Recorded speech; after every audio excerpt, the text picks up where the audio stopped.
Our program this evening deals with the issue of fluoridation in California. Previously and repeatedly in 1966 and 1975, the public rejected fluoridation by popular vote. The person responsible for the successful campaigns against the addition of this useless and toxic chemical to our drinking water was Dr. Yiamouyiannis. However, recently in September of 1995, the California legislature passed a statewide mandatory fluoridation law, which, if not stopped, will fluoridate the water supplies of another 25 million people, in addition to the 5 million already fluoridated.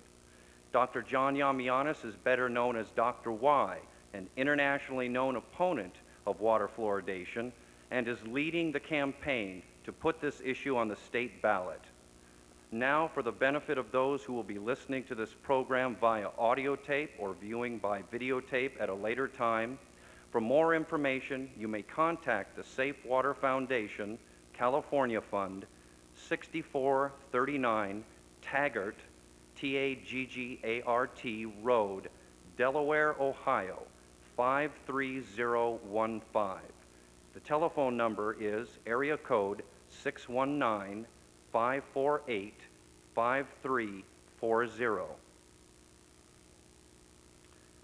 Dr. Yiamouyiannis received his Bachelor of Science degree in biochemistry from the University of Chicago and his PhD in biochemistry from the University of Rhode Island.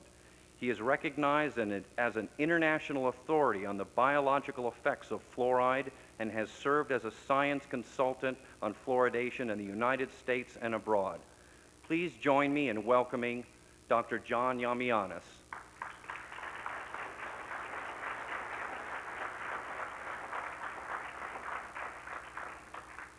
Thank you, everyone. Before I start my lecture tonight, I have a tape that I want you to hear. Also, I'm that person whose name that guy couldn't produce. I just came here from the Cure Convention. Let me tell you something.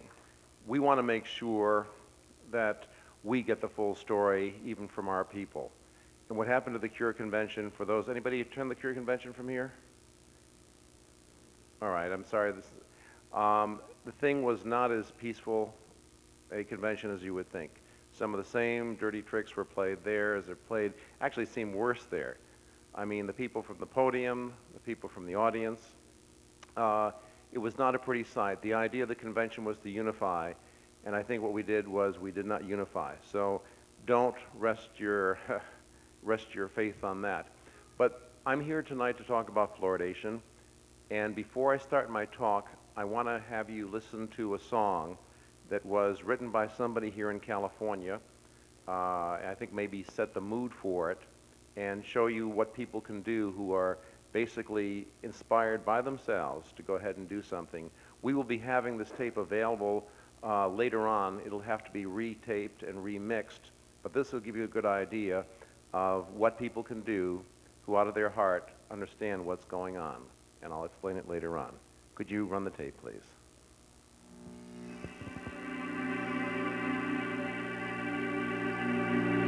Rain from the mountains brings crystal clear running streams. We have the water of our dreams. We have the right to drink pure water.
emotion, it's a common trait. We've gotta stop it now before it's too late.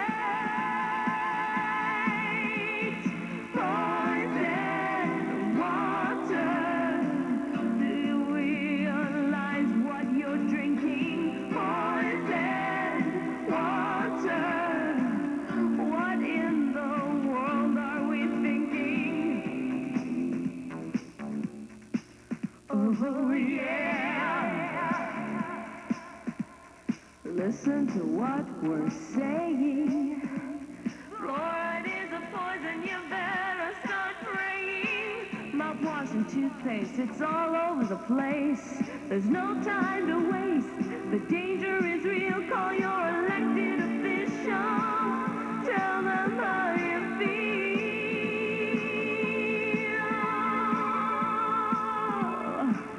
Tell them how you feel.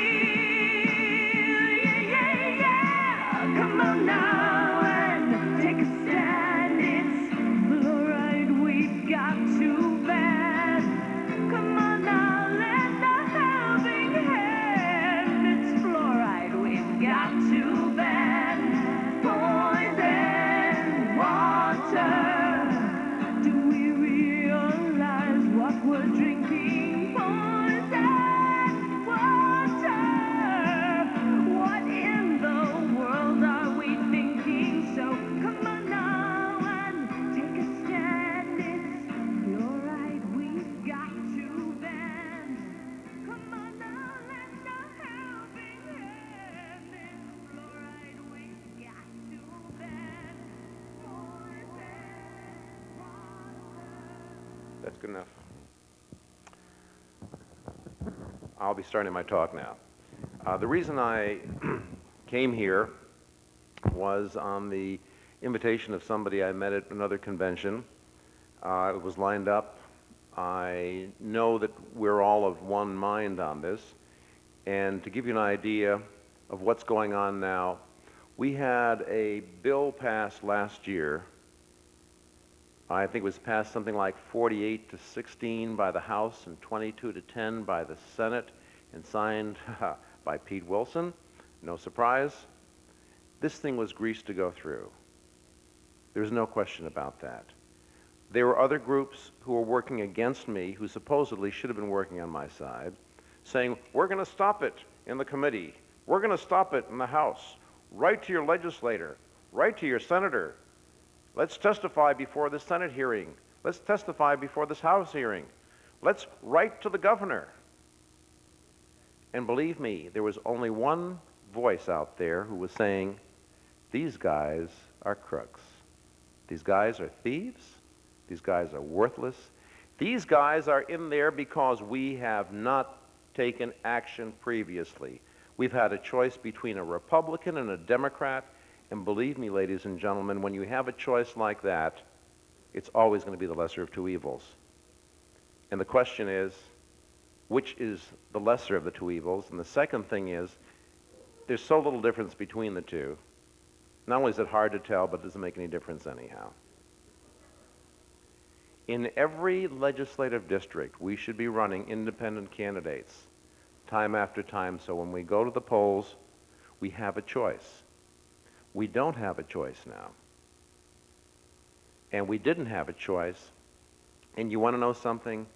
Those margins, remember 48-16, 48 and 16 is how much, 64? There were 16 people who abstained. The establishment could have called all those 16 votes in if they wanted them. That's how bad things are. They're not only that bad in California, they're worse in Congress. Republicans or Democrats. Now, I don't know what you know about congressmen, but there aren't too many good ones, but we can name a lot of bad ones. Tonight, I'll mention one good one, Henry Gonzalez. Unfortunately, when the Republicans won, he came off the banking committee. Now the bank has full power to go through and rip us off even more. It doesn't make any difference. I cannot believe some of the people who are old-time Republicans who thought there was a difference. Who thought there was a difference between Reagan and Carter. There was. Reagan threw us into more national debt than Carter did. That's about the only difference. I'm telling you, When you go to the polls, there might be a bright thing. I mean, I was very happy, as many of you were, to see Pat Buchanan win in New Hampshire.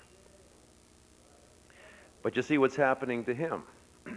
And I just get worried if he actually gets the Republican nomination and the press gets real friendly with him, I'll wonder again. But I already have somebody checking tonight to find out, who's in very close with Pat Buchanan, to find out how he stands on fluoridation of water supplies. There's only 2 other presidential candidates who have come out absolutely opposed to fluoridation of water supplies in the past. Former Governor Conley of Texas and former Governor of California, Jerry Brown. Both of them came out strongly against fluoridation. No other presidential candidate has come out against fluoridation. Both of those were Democrats, by the way. And as far as Barry Goldwater, how many people remember Barry Goldwater? How do you think he stands on fluoridation? He was the #1, along with Alan Cranston. They were the 2 leading pro-fluoridationists in the Senate of the United States. Who was right? Who was right? And for those people who are Collins supporters, first of all, how many people think we need more jails in the United States?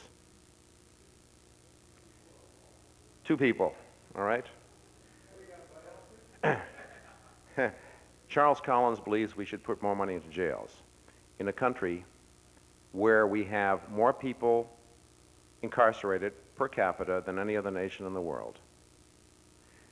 Write to Charles Collins and tell him, take that off your platform. We don't need more jails.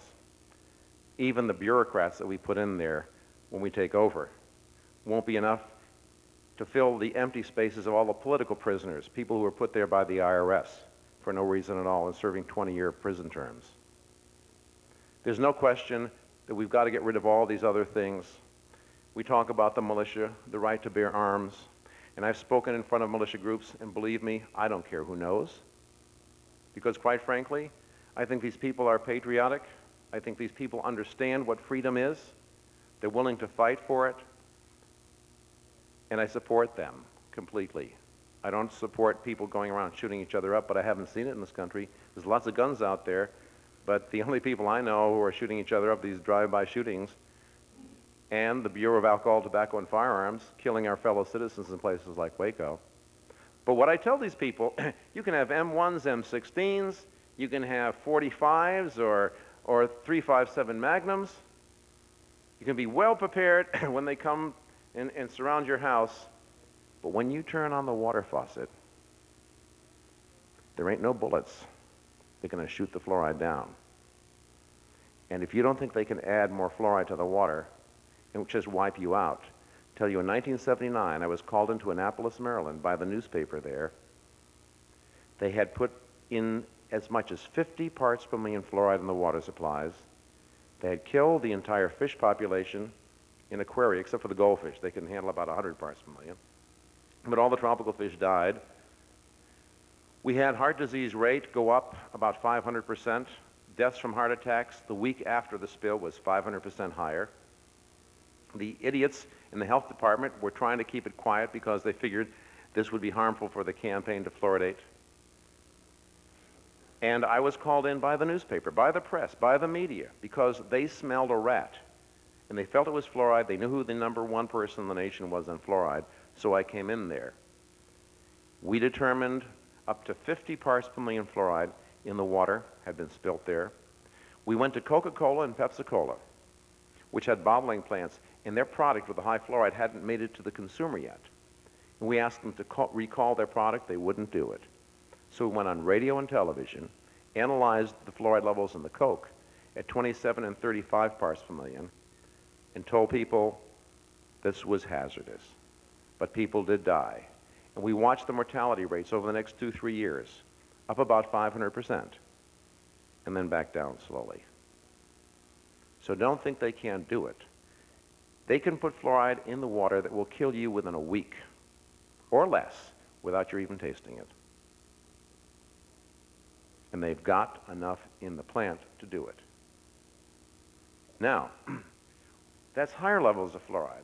But let's look at lower levels of fluoride. Oh, let's go back to the politics a little bit yet. First of all, assuming we didn't like fluoride, I'm going to tell you why you don't like fluoride. But first of all, let's say it's just a freedom of choice thing. It is actually toxic, highly toxic. And we'll go into the chronic toxicity of it. All right, now their lackeys have taken their position. They've passed the issue. All the people who should have been on my side collecting signatures to put the thing on the ballot right away were doing their own thing. And there's a Perceptions magazine, I think, that had an article, we're going to have to go into tort reform law. And somebody else, we're going to write our governor again. We're going to write our legislators again. I had somebody saying they're going to write Congress about it. You're going to write Congress about a bill passed in the state of California? I don't think so, folks. You got to use your head. I mean, 21 years ago, actually 22 years ago, in 1974, 21 and a half years ago, I was flown into Los Angeles while good old Tom Bradley was still a member of City Council. And he was the one, by the way, who was pushing the fluoridation bill.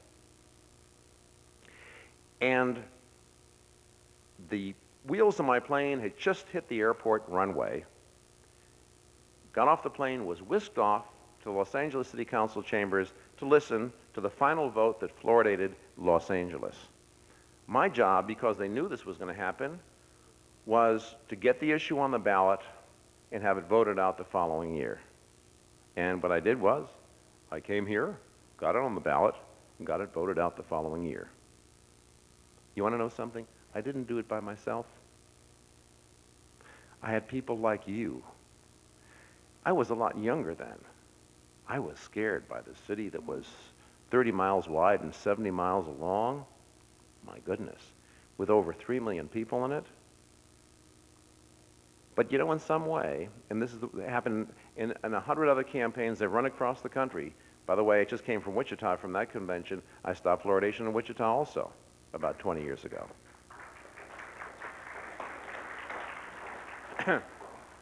Then I have these people coming around telling me they know how to stop fluoridation and waste about 6 to 8 months of our time. When they were in the process of passing the bill, that's when we should have been collecting signatures. It's never too late, folks.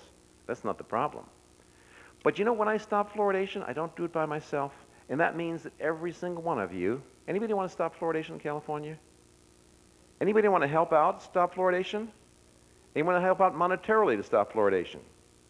Anybody want to help out collecting signatures to stop fluoridation? Well, let me tell you, I'll give you the opportunity to. What we have done now is we have submitted a ballot measure to the Attorney General as required by law, and it looks like we're even going to get trouble getting the thing through the Attorney General's office, but I'm hoping to have this thing on the streets by late March, early April.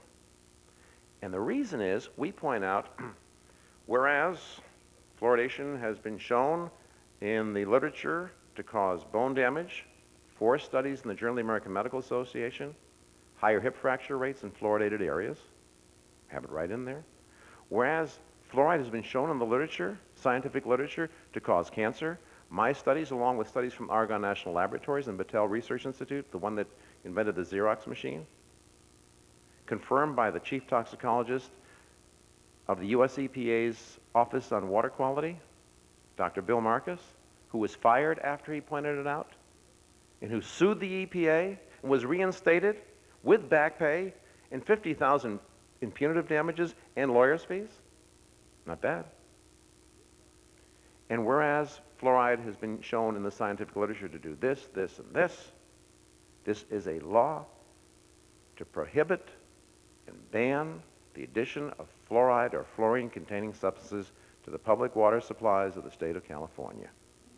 Easy enough to understand? Yeah. Now, the other side wants to say, oh, you can't put all that in there.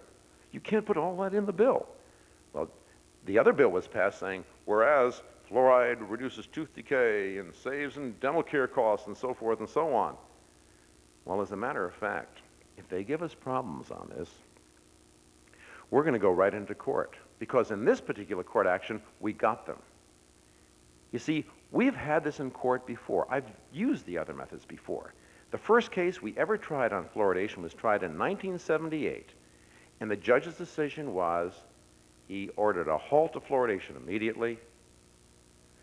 He said he was compellingly convinced that fluoride caused cancer, genetic damage, and allergic type reactions.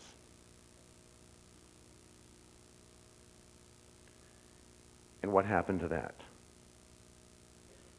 That night, we got excellent press. Excellent press. As time went on, the following morning, and as a matter of fact, I remember the CBS reporter from Pittsburgh coming. He was excited. Oh, I got to get this to our home office. The next day, what happened was that the home office came back to him and said, shut up. We're going to give this a bad spin. And so Judge Flaherty, who was the chief administrative judge in Pittsburgh, was portrayed the next day in the newspaper as this little old lady in tennis shoes tapping the fluoride meter and saying, stop that, Sonny. Stop the fluoride. Well, it didn't do that much with the people, because the press can't always sway the people. The same judge won both the Republican and Democratic nominations to the Supreme Court and ran against himself and surprisingly won, or not surprisingly won, and is now a Supreme Court justice in the state of Pennsylvania. Then we had another case in Illinois. Well, by the way, that case was then overturned by the Supreme Court, saying even though fluoridation is harmful, the court doesn't have the jurisdiction to grant relief. This has got to be done through the legislature, which puts it back in the California state legislature. But there is another legislative action that we have. The only one is the initiative, where people come together in the state of California, submit an issue with about 750,000 signatures, and get the issue on the ballot. And that is the way, and the only way, that we have consistently stopped fluoridation in this country. The significance of this is, if we don't do anything, and this state of California gets fluoridated, the entire country will be fluoridated within 3 to 4 years. Already there are bills in Oregon and Washington, God knows where else. I was in Kansas and Wichita at the Cure Convention, and somebody came to me that they said in the Kansas state legislature, there is a bill to fluoridate the entire state of Kansas. We are in the state. We are in the most powerful state of the most powerful nation in the world. I got a call from EarthLife Africa, one of the environmental groups, that the ANC wants to fluoridate South Africa. And they asked me to come down there to help them. I mean, I have money guaranteed down there. And you know why I didn't go? Because this is the place it's going to be stopped. And if we don't stop it here, folks, we're finished. You cannot be a free people if you're being poisoned day after day. You cannot be a free people if you sit around when you know things like this are happening that you could do something about. And I'll tell you how to do something about it. But many of you have come today to learn about fluoridation. How many people want to know about the science of fluoride? Okay, so we'll talk about that. I remember one time I was here in the fluoridation fight, and who is it named? Maybe you know the guy's named Jarvis from Loma Linda. What's his first name? William Jarvis. By the way, I have some stories about him in here. William Jarvis met with me in front of a Democratic women's group. He was the first speaker because he was a proponent. And he got up there and said, why, this Dr. Yiamouyiannis is a quack, and he works for the National Health Federation, and they're quacks too, and blah, blah, blah. For 20 minutes, he was up there talking nothing about fluoridation, but just knocking down, disparagement. And I got up there and I had the crowd, I just gave him 2 sentences, and I had the crowd in my hands. And the 2 sentences were, how many came here tonight to hear about some mudslinging? Nobody raised their hand. And then I said, well, how many people came here to hear about fluoridation? Everybody raised their hand. I wouldn't have had to say another word. And then I told them within about 18 minutes what I'll be telling you. I'll have a little more time with you. And right after the meeting, they unanimously came out against fluoridation. Believe me, it doesn't make any difference. I was asked by the press at the time, why, Dr. Yiamouyiannis, are you saying you wouldn't mind having a John Bircher vote against fluoridation? I said, you know, one of the nice things about a ballot box is when you go in there, it doesn't register whether you're black or white or male or female or Republican or a Democrat or a John Bircher or a communist. These are all Americans who go in there and registered voters. And yes, I'll accept the vote of any single person. It shut them up. You know, I know how to handle the press. And as a matter of fact, we have some friends in the press. I don't know how many people saw that Mercury Amalgam movie on 60 Minutes about 2 years ago or 3 years ago? They had about a 27-minute segment in 60 Minutes on mercury amalgam fillings. Remember that, anyone? Yeah. I helped put that together with Patty Hassler, who is there, one of the associate producers there. We do have friends there. We do have friends in spots in the media. We do have friends among the bureaucrats. I was a consultant to the Union of Professional Workers and Scientists at the US EPA from 1985 to 1991. And I convinced them in 1985 to come out against fluoridation. So the scientists at EPA are against fluoridation. It's the establishment that's for it. There are actually a few good people in government. There are some not good people in government too, especially their bosses, who instead of having PhDs in biochemistry and so forth and toxicology, like the lower levels do, up above them are appointed positions. A person who has a degree in East Madagascan literature from 1953 to 1967 or something like that. Totally irrelevant, but then again, the less you know about it, the easier it is to do the wrong thing. Let's talk about fluoride. Fluoride, first of all, let me tell you, it is a poison. It is more toxic than lead, just slightly less toxic than arsenic. That's the acute effect. Now, when we drink fluoride in the water, we're drinking fluoride at 1 part per million. And we're not going to drink a glass of fluoridated water and necessarily drop dead, any more than we're going to smoke a cigarette and drop dead. We're going to be talking about chronic toxicity. What I'm saying here, it's the effect of glass after glass of fluoridated water, as with cigarette after cigarette, that eventually takes its toll on human health and life. And people can't understand this. In other words, a person smoking on the table next to you and you're out eating, and the smoke comes wafting your way, and you go, and your lungs get poisoned by it and so forth, and you don't know what to do. But if the person next door to you, came over to your table and took you by the collar and punched you in the nose, you know exactly what to do. We can deal with acute problems, but we are afraid to deal with chronic problems. We're afraid to complain about chronic problems. We're afraid to complain once they put fluoride in the water that I don't want to have it. And we don't take the trouble, if they happen to put fluoride in the water, to try to get away from it. We seem to accept these things. And if you want to do it, that's up to you. But you're going to be continually poisoned. You drink a glass of fluoridated water. The fluoride goes into your mouth, down your esophagus, into your stomach. The stomach is highly acid and it forms a compound called hydrofluoric acid, some of which goes through the stomach lining, but most of it goes into the intestine, where it is absorbed. Well, actually, what it first does in the intestine is it inhibits bacteria in the intestine, which help us in our digestion of foods, also provide vitamins for us. So it causes gastrointestinal disturbances, and that's one of the symptoms that's actually reported in the physician's desk reference, which we quote here. We get gastrointestinal symptoms from fluoride in the water. And then the fluoride goes into the bloodstream, where it has 3 effects.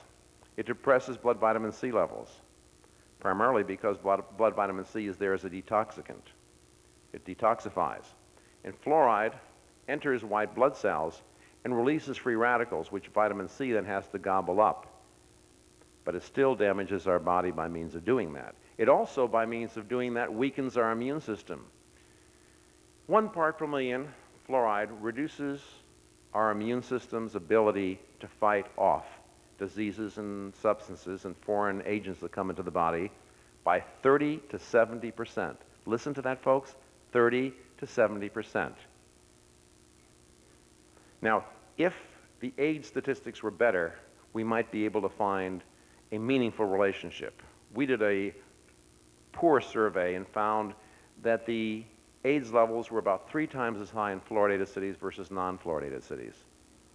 The problem with that is AIDS is not defined well enough for us to really make any statements on that. But we do know it depresses the immune system, and just from that should be likely to cause more immune deficiency diseases. It just makes sense.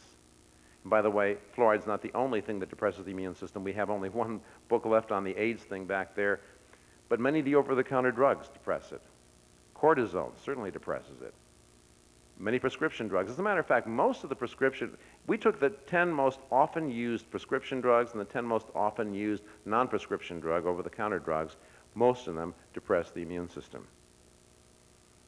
You have recreational drugs, amyl nitrite, butyl nitrite, cocaine. All these things depress the immune system. Of course, sleepless nights depress the immune system. Malnutrition depresses the immune system. Even bad mental attitude will depress the immune system.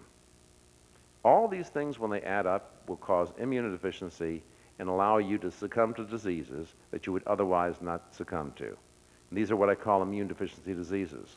That's another effect of fluoride, depressing the immune system. The third effect fluoride has in the blood is it deregulates blood glucose levels. It stimulates an enzyme called AMP cyclase, which is also stimulated by adrenaline, and causes blood glucose levels to go up. At the same time, in another spot, it interferes with the breakdown of glycogen, making it difficult to raise blood glucose levels at other times. So it's bad not only for diabetics, but also for hypoglycemics. At the turn of the century, according to the Merck Index, fluoride was shown to depress thyroid activity. And not only shown to depress it, but was used as a drug in people who had an overactive thyroid to depress thyroid activity. One of the symptoms that's listed in the physician's desk reference about fluoride is fatigue, which again comes from depressing thyroid activity. When I went to Annapolis to look at what was happening, we did a survey showing that 20% of the population was acutely poisoned by fluoride. Everyone there actually was acutely poisoned by fluoride, but 20% actually had clinical signs of acute fluoride poisoning. Chest pains, arthritis, on and on. And I went to the schools and looked at the records there, and they said, well, yeah, there were more kids absent from school during those few weeks, but it wasn't a problem, you see, because they didn't have a fever. Well, if fluoride depresses thyroid activity, as a matter of fact, they said, listen to this, they said, not only didn't they have fever, but they must have been extra healthy because their body temperature seemed to be lower. If fluoride depresses the thyroid, what's going to happen to the body temperature, ladies and gentlemen? It's going to go down. Smart. These people can't figure it out. All right, it accumulates in the thyroid. It goes to various parts of the body, to cells in our body that manufacture and extrude a protein called collagen, or collagen-type proteins. And there are 5 basic types of cells that do this. Fibroblasts, that makes ligaments and tendons, chondroblasts, which make cartilage, and all these types of collagen are non-calcified. Osteoblasts, which make bones, which are calcified. Odontoblasts, which make the dent in our tooth, in the inside of our tooth, the pulp of our tooth, which is calcified. And then the ameloblasts on the outside of the tooth, which make the enamel.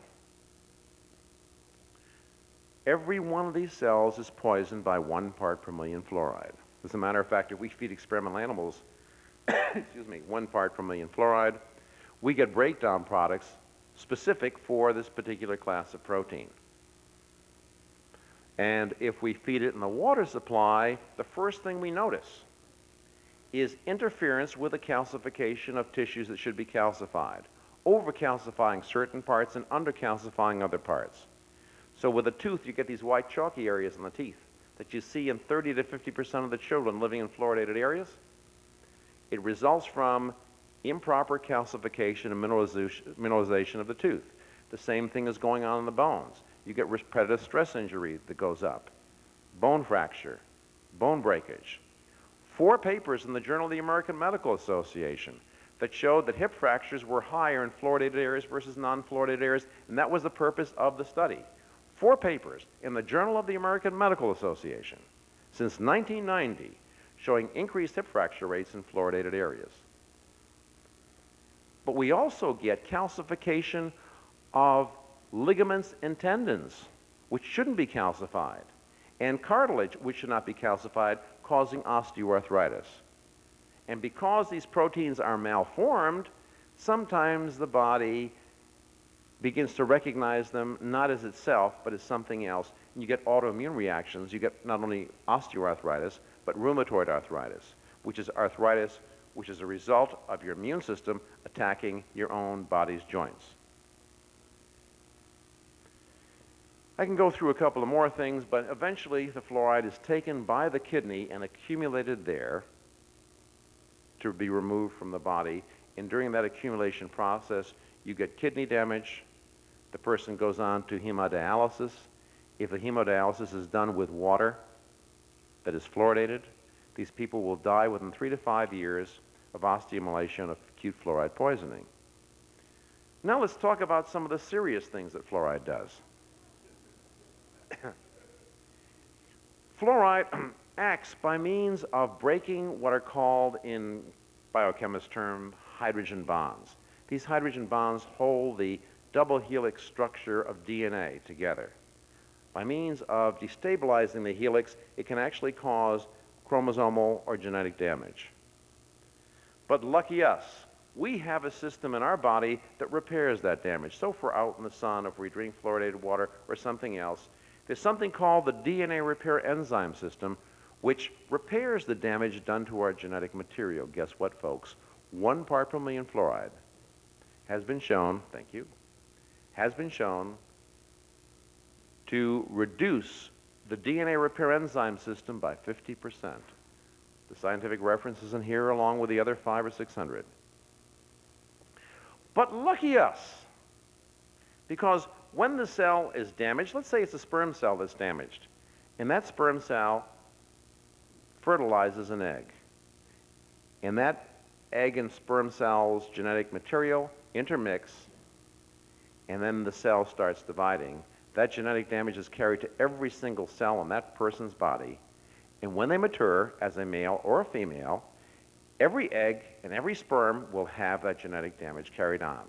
So you can stop the fluoridated water. From generation to generation, that damage will be passed on. And it could be shown as some metabolic error of metabolism, like diabetes, phenylketonuria, whatever else. Or it could occur as some type of monstrosity. It might be fatal at death, fatal at birth or before birth. That's probably the most important thing. Now, if the fluoride causes genetic damage in a part of the genetic structure that controls cell growth, you have uncontrolled cell growth. And what is that? A tumor. And those cells will divide and keep on dividing until they finally push against the cells around them, and they'll stop. But if the fluoride also induced genetic damage at another site, which causes the excretion of extracellular enzymes in the medium, which there are cells that actually extrude enzymes into the medium, those enzymes will chew away at the cells on the side, and the tumor will grow and fill up those spaces like a crab that eats from the inside, and as it eats your body, it grows. How many people know what the German word for cancer is? Yes, what is it? Krebs. What does Krebs mean in German? It's a crab. Krebs is a crab. Now, what do we call it in English? We call it cancer. What is a cancer? What is the sign for cancer? The crab. This is exactly how cancer works. It eats from the inside, and as it eats away, it grows. And that's what a cancer is. But lucky us, we have an immune system which can fight that off and can tell the difference between a normal cell and a cancer cell and destroy cancer cells. Unfortunately, fluoride inhibits the immune system by 30 to 70% at 1 part per million. So it shouldn't be surprising that Dr. Dean Burke and myself in 1975 found that fluoride increased cancer death rate somewhere in the order of 5 to 10% in this country. 5 to 10%. After we found that, Dr. Burke went on national television in Holland, and within 3 weeks, after he presented the results showing the fluoride cancer link, they banned fluoridation in Holland. Thereafter, they banned fluoridation in Denmark. Fluoridation has already been banned in Sweden, and now fluoridation is banned in West Germany. But in this country, we are more civilized. In 1975, Congressman James J. Delaney, the sponsor of the Delaney Amendment, read our study, that's Yiamouyiannis' study, into the congressional record. In 1977, we had full-scale hearings on the link between fluoridation and cancer. The National Cancer Institute was exposed for covering up a fluoride cancer link that might possibly exist. The chairman of the committee said, we can no longer assure the American people that fluoride doesn't cause cancer, and mandated the United States Public Health Service, who has been promoting fluoridation for 27 years up to that time, to do studies to determine whether fluoride causes cancer or not in 3 years. And Herman Craybill came up and said, okay, we'll do those studies, and those studies will be the final studies to show that fluoride doesn't cause cancer. I have his exact quote in here. 3 years later, the study wasn't done. And I was supposed to be on the committee designing the protocol. Went up to the National Cancer Institute director and said, how come I haven't been called? Oh, you'll be called. Was never called. Then in 1985, they got some results, and they said, these results are no good because we did something wrong with our experiments. But finally, in 1988, contracting with Battelle Memorial Institute, they found that fluoride caused an increase in bone cancer in male rats, not female, but male rats. They found that fluoride caused an increase in a rare form of cancer, liver cancer, called hepatocholangiocarcinoma. And when I talked to the scientists at Battelle Memorial Institute, they said, we had never, in all the thousands of studies, seen a single hepatocholangiocarcinoma. And here with fluoride, at a low level of fluoride, we got a little bit. At the higher level, we got a little bit more. And the highest level, we got even more. Now, usually, when you go into statistical results, you say, if the rate is like 1 in 20, you know, if it's 20 to 1 that it looks like it's so, we call that significant. Well, this wasn't 1 in 20, or 1 in 200, or 1 in 2,000, or 1 in 2 million. It was something like 1 chance in 200 billion that those results could have been random. Virtually no question at all that hepatocholangiocarcinoma, and it was found both in male and female mice. And then finally, an increase in oral cancer in both male and female mice. And when these results came out, they tried to be wishy-washy, came out in the media and so forth. They said, well, you know, we can't be too, and they started downgrading the results and saying, well, this is not really cancer, it's a tumor. Okay, it was a cancer, actually. And we had experts that came in and look at the slides to confirm. As a matter of fact, Melvin Ruber, the very scientist who first discovered hepatocholangiocarcinoma, came in and said, yes, these are hepatocholangiocarcinoma. And then finally, Bill Marcus, the chief toxicologist from the U.S. Environmental Protection Agency, confirmed, yes, fluoride does cause cancer. That's when he lost his job. I mean, we're dealing with people here. We're not dealing with your local health food store person. We're talking about some of the top scientists in the country. During this interim period, there were 2 studies that looked in just exposed cells to fluoride, and both of them found that fluoride transformed normal cells into cancer cells. And the second study was done at Argonne National Laboratory, one of the most prestigious laboratories in the country. And they found not only does fluoride cause cancer, but it increases the cancer-causing ability of other carcinogens. No surprise, folks, because fluoride, even if it doesn't cause the genetic damage itself, inhibits the repair of that damage. And so that's not a surprise, and we know it. And we have studies in here. Again, we have about 500 to 600 studies showing it. Clear studies. I don't take the junky studies. I took the best ones here. I wrote this book in such a way as a 6th grader, at least when I was going to 6th grade, could read it and understand it. Maybe it takes about a 10th grader now. But certainly, it falls well within the ability of anyone here. As light reading, you love the political section. You love the political section. We take Jarvis and a whole number of other people apart. I think there was one of the statements made by William Jarvis in here was, well, we used to have debates in my classes at Loma Linda University. We'd have a pro-fluoride person and an anti-fluoride person. He said, but we stopped those debates now. He said, because every time you have a pro-fluoride and anti-fluoride person come in, the class inevitably ended up being more anti-fluoride than fluoride. Thank you.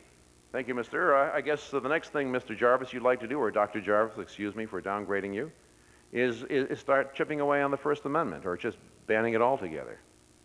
You know, there's something about the First Amendment. The cure badges that they had at the convention had a flag and a constitution.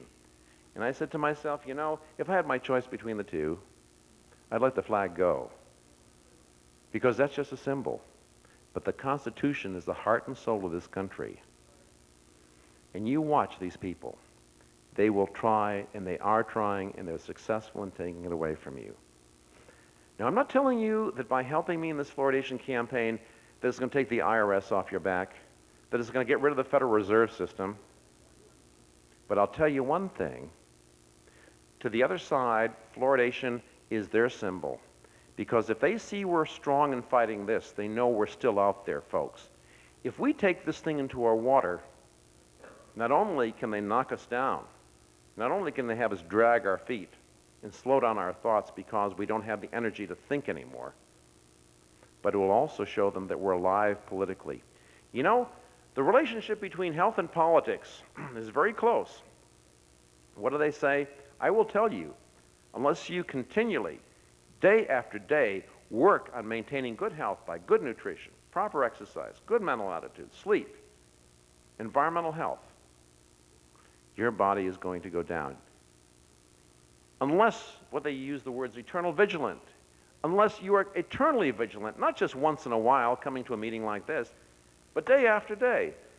In the speech that I gave in Wichita, you know, I said, my mom and my dad made it from rags to riches. They had the American dream. And they took advantage. They took the cream right off the top. But you know what they didn't do? They didn't take care of the store. They made lots of money. They had the largest restaurants in Connecticut and Rhode Island. But while they were so worried about getting that almighty buck, there was somebody else taking care of the government. You have got to. If you want to make money, that's fine, but you got to take care of your health. If you want to make money, that's fine, but you got to take care of your government. You need all of them. And as a matter of fact, on top of them all is your health, because without your health, you're not going to be effective in either making money or serving the government, or the Lord for that matter. And I think even in the Bible it says something, doesn't it, about the body is the temple of the Holy Spirit. I would rather see you tear a church or a synagogue down than do what some of you people, maybe not in this room, but some of the people I've seen do to their bodies. This precious gift that is able to rejuvenate itself, repair itself, and we have torn it down. You know, it's very difficult to get cancer. I have a book, I mean, all sold out at the Wichita convention, called High Performance Health. But it tells you how to nurture your body and take care of this great gift God has given you. And when I take a look at what people have done to their bodies, it doesn't surprise me that when I look at their government, I can see the same thing. Their bodies are in decay, their government is in decay, and their morals are in decay.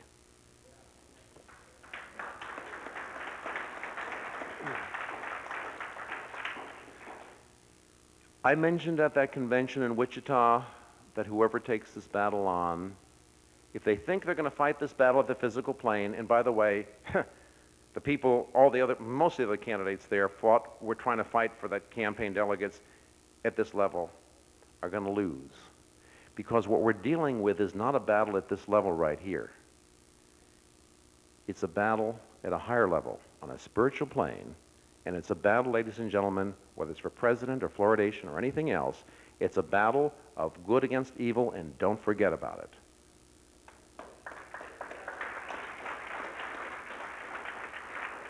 A long time ago, our forefathers said something, that they would give their lives, their fortunes, their sacred honor. These people were God-driven men. But we're going to say, well, I'll give my life maybe, but maybe I'll give my life. My fortunes, well, I'll give my fortunes, but I'll make sure I have plenty back here for me.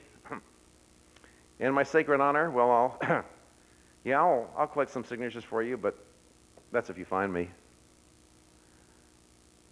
There can be no holding back. When you deal with a spiritual battle, you got to give it your all, or get out. Say, we've lost. Give it to the devil, the Republicans and Democrats. The devil is up there at the higher level, and down below at this level, we see them as Democrats and Republicans. We've got to break away from that. I'm glad to see at least Collins did that. He broke away from the Republicans. With Pat Buchanan, I don't know what's going to happen with him. I mean, I hate to see him run as a Republican, but I'd love to see him win the Republican nomination. I mean, I don't know what to think about it. Maybe the day after he takes, he wins the election, maybe he'll become an independent. Maybe God will come down to him or something. I don't want to see him as a Republican, really, folks. I promised myself that I would never vote for Republican or Democrat again. I was almost tempted to when a friend of mine, or third person I thought was a friend of mine, was running for a court position locally. Then he got involved in a court case that I was involved in. He was just a witness. And because he was trying to save some of his political friends, he actually perjured himself. Boy, was I happy I didn't vote for another Republican or Democrat at that time. I mean, here was, I thought, a lovely fellow. And a person who I had known, before and so forth. I really feel that I know if we're going to stop fluoridation, I'm going to need everybody's help in this room. And I'm going to ask you for things. I mean, it doesn't bother me to ask every single one of you for $1,000. Now, maybe some of you, that's more than your entire fortune is. All right? But the reason I don't mind asking you is because I myself, in one study, in my tooth decay study, I put $20,000 of my own money when that was probably more than I was clearing that year. But I saw what was going on. I saw the necessity of getting the study done. The National Institute of Dental Research, oh, by the way, let me talk about tooth decay. They talk about fluoride and tooth decay. Let me get that, because the study I'm talking about that I funded was a tooth decay study. I was invited to Britain, and as a matter of fact, I went to Scotland from 1980 to 1982, testified in a court case where we finally banned fluoridation in all Scotland for 2 years. My testimony went on for 23 and a half days, 5.5 hours a day, and when they take the stand in Scotland, you find out what they mean. This is how you stand for 5.5 hours, 23 and a half days. You're standing. That's what it means to take the stand. You don't sit down there. And I'll tell you one thing. Every day after court was over, I went and did some track work, lifted some weights. It's the only way I could keep myself, strong enough to go through that ordeal. In any event, I was invited to meet with the British Minister of Health, and I asked the dental, what is it called, the chief dental officer of Britain. I said, I want you to give me a single animal study that shows that fluoride at 1 part per million reduces tooth decay. He looked around and so forth and came back, I can't provide it for you. During congressional hearings, I asked the Center for Disease Control director, his name was Faggy at the time, to produce a single study to show that fluoride at 1 part per million given to animals under laboratory conditions where all the other variables were taken care of could reduce tooth decay. Not a single study. But I have 5 studies in this book. One of them from Harvard showing that fluoride at 1 part per million does not reduce tooth decay, but that's what they put in our water to reduce tooth decay. And what they had were these phony studies. They fluoridated Grand Rapids in 1945, and they had another city called Muskegon which they did not fluoridate. And lo and behold, they were going to do this as a study to show that fluoride reduces tooth decay. Well, after 5 years, tooth decay in Grand Rapids went down. And guess what happened in the control city? Tooth decay rate went down also. What does that mean? That means the tooth decay went down in 2 cities, whether they were fluoridated or not. So what do you do when you're a government bureaucrat? You start fudging around a little bit. Well, we can no longer deprive the children, it's supposed to be a 10-year study, by the way. We can no longer deprive the children of Muskegon the benefits of fluoridation. If there was, the rest of the whole country was not fluoridated. Why would you control, why, if any city, would you fluoridate your control city? Because then you could say it's not a control city anymore and just say after 10 years of fluoridation, tooth decay went down. After those first 5 years, by the way, the American Dental Association and the U.S. Public Health Service endorsed fluoridation, despite the fact that both studies went down. Now there's another place called Ottawa, Kansas. They fluoridated, and tooth decay rate doubled after 3 years. That study got about 1/4 of a page in the Journal of Dental Research. The Grand Rapids study was about 20 10-page articles on how fluoride went down. And so, well, you know, you can say whatever you want, but you got 10 studies here showing that fluoride reduces tooth decay, or 15 studies showing fluoridation reduces tooth decay, and only one small article showing that it increases tooth decay. So we'll average it out and say overall fluoride decreases tooth decay. This is what we call quantitative analysis in scientific terms. In lay terms, here's what we call liars. And that's all they have, a bunch of these anecdotal studies. Well, finally, what happened was, I was invited to go to Australia, and on the way back, His Worship, the Mayor of Auckland, New Zealand, Sir Dovemeyer Robinson, pled, please come to Auckland, New Zealand. I want you to do some radio and television work with me here, because it's fluoridated in Auckland. So I came there, and while I was there, he said, I want to introduce you to the Chief Dental Officer of Auckland, who held a position under the mayor. Well, even though he asked his Chief Dental Officer to meet with me, he said, I've heard of Yiamouyiannis. This is in '79 now. I've heard of Yiamouyiannis. I don't want to meet with that quack. And the guy's name was Dr. Cohune. He was also president of the Fluoridation Society of all of New Zealand. Well, the gentleman, the following year, was sent by the Fluoridation Society to do a worldwide study and tour and meet people. I'm one of the people he didn't meet. But when he came back to New Zealand, he said, you know something? We have a unique situation in New Zealand because we have socialized dental care. For the first 12 to 13 years, everyone gets the same dental care. And then when they reach the age of 12 or 13, they get a final dental examination and are sent off to the private dental practice. And so they examine all the 60,000 12 to 13-year-olds in New Zealand. What a great opportunity. And you know what he found out? There was no difference in tooth decay. This is the largest study in the world that's ever been done. There was no difference in tooth decay between the fluoridated and non-fluoridated areas. That's number one. And number two, what he found was that dental fluorosis was 25% higher in the fluoridated areas. The damage to the tooth was 25% higher in fluoridated than non-fluoridated areas. And he went and said, you know, we've got to publish this. In the Fluoridation Society, he was the president. And his superiors in the national government said, no, you don't, John. And you know what he did? He published it. And you know what happened to him? He went into early retirement, and he lost 1/3 of his retirement income. And now John and I are excellent friends. And on BBC, we did a worldwide debate together against two idiots from England and wiped them out. I've got 1 or 2 tapes left on that debate, and the other side is even better. I did 2 shows on BBC radio, and they liked what I did on radio so much that BBC television actually paid for my trip over there. We did a national show on BBC TV in 1993. So don't say we can't get media coverage. And by the way, Patty Hassler at 60 Minutes wants an excuse to put the fluoride issue on 60 Minutes, and this is the excuse that she'd like to have. If we get this thing on the ballot, we're going to be on 60 Minutes, which is worth something like $350,000 to $400,000 a minute for maybe 20 to 25 minutes. Figure that, folks. Good investment.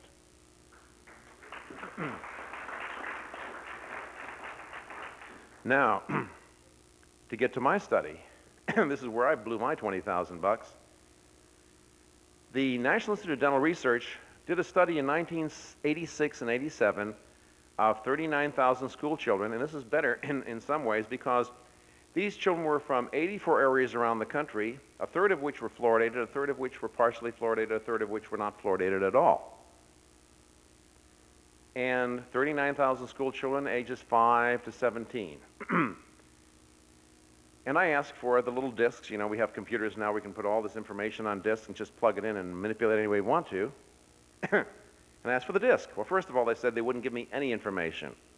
So I went to FOIA, Freedom of Information Act, and they were forced to give it to me. So rather than give me the disc, what do you think they did? They printed it out.